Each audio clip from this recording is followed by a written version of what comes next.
abysmal taciturnity, a silence so protracted, so inscrutable, and so morally indecorous. I awoke this morning with yet another leading heart, and I have deferred the journey I was to undertake from Abuja to Edo State. The calculus was simple: fear of insecurity, fear of abduction, fear for my life. If a citizen must weigh his survival against his movement, then the nation is unwell. When a citizen must subject locomotion to a calculus of survival, the Commonwealth has entered an advanced stage of civic pathology.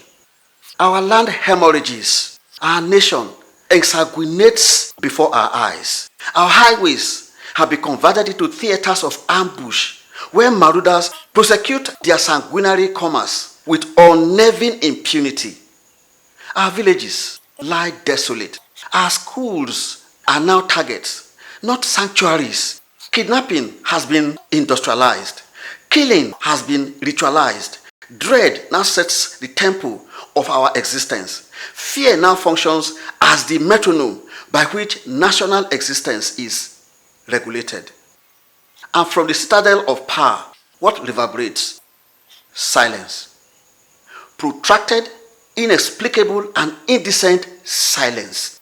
An abysmal taciturnity, a silence so protracted, so inscrutable, and so morally indecorous that it assumes the character of policy rather than omission. Let us speak without equivocation. Let there be no semantic obfuscation. Silence in the presence of carnage is not neutrality. It is acquiescence. It is tacit ratification. Docility in the face of slaughter is not patience. It is abdication of duty. A government that remains impervious to the anguish of its people has forfeited its moral mandate. That government that remains refractory to the agonies of its citizens has effectively divested itself of moral legitimacy. A leadership that answers to caskets with communiques has conflated rhetoric with responsibility. We do not beseech miracles. We solicit neither thaumaturgy nor celestial intervention. We demand the rudimentary obligations of governance, the sanctity, the inviolability of life, the preservation of dignity, the prosecution of terror. Nigerians do not require ornate assurances. No.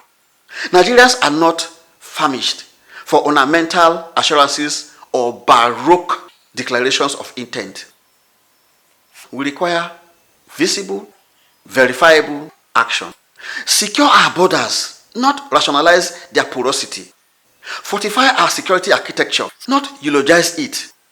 Ensure that every citizen, from Maiduguri to Makurdi, from Gusau to Gombe, from Sokoto to Calabar, and now from Abuja to Edo State, so that every citizen can repose without trepidation.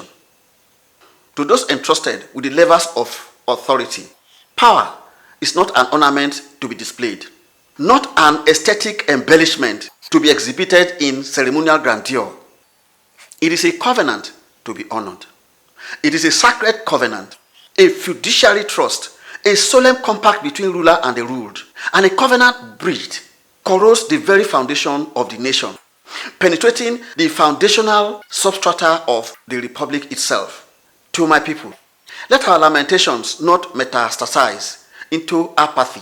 Let not our grief calcify into fatalism, nor our despair degenerate into civic paralysis. Let our indignation be tempered by resolve. Let us insist on accountability without descending into any anarchy. Let us demand accountability with relentless persistence while resisting the seductions of chaos and lawlessness. I speak plainly, though my words are vested with gravity. Terminate the silence. Terminate the docility. Extirpate this culture of official lethargy.